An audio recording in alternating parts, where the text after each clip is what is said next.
रही हूँ। तुझसे इतना भी नहीं होता, थोड़ा सामान ही उठा लो। आपका सामान मैं उठा लूं? आप ही उठा लो ना यार।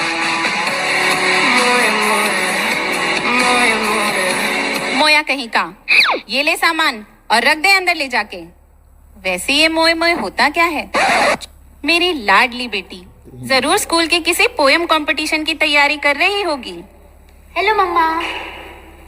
मेरी प्यारी बच्ची, अच्छा मुझे बताओ कौन सी पोएम की प्रैक्टिस कर रही थी तुम?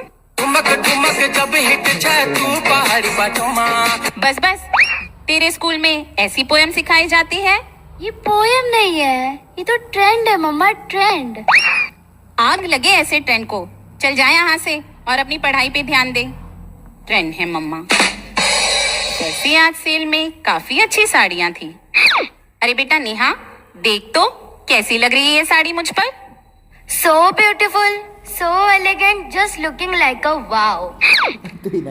हाय मेरी तो किस्मत ही फूट गई। अरे नेहा के पापा, जरा देखो तो अपने बच्चों की हरकतें। नेहा के पापा सुनिए। हाँ हाँ, क्या हो गया? होना क्या था, तुम्हारे तीनों बच्चे और तुम रील और रियल लाइफ का तो फर्क ही भूल गए हो। अरे मैं तो बस न्यूज ही देख रहा था। ये लुट गया और वो लुट गया, ऐसी गॉसिप को तुम न्यूज कहते हो? बस बहाने चाहिए फोन में लगे रहने के। जा रही हूँ मैं। कहाँ? घर छोड़ के? मायके? मैं क्यों जाऊं घर छोड़ के? जा रही हूँ अपनी दोस्त कविता से मिलने। न जाने क्यों उससे बात करके मन को सुकून सा मिलता है। आलो ले लो। अरे कविता, अच्छा हुआ तुम यहीं मिल गई। अभी तुम्हारे पास ही आ रही थी।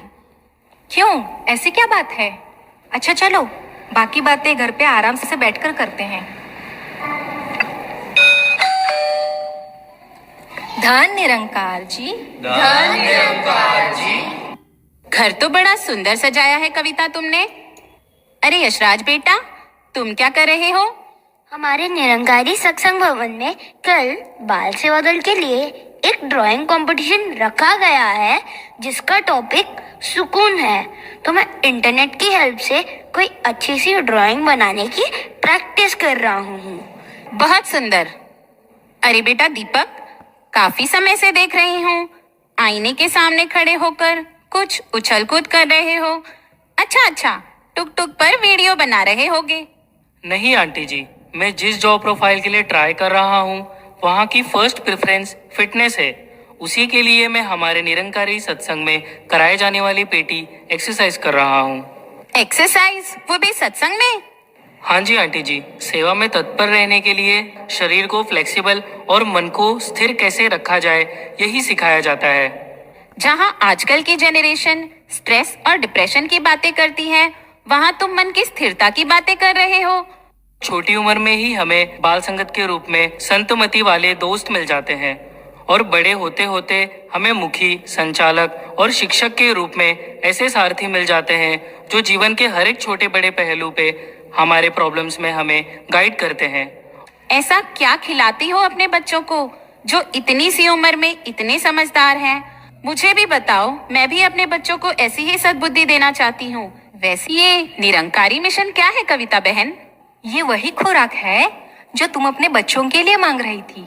मतलब ये कि मेरे बच्चे सही या गलत में सही का चुनाव केवल इसलिए कर पाते हैं क्योंकि इनका विवेक जागरूक है। इनको समझ आ गई है कि संसार में रहते हुए भी सांसारिक प्रलोभनों से कैसे दूर रहना है।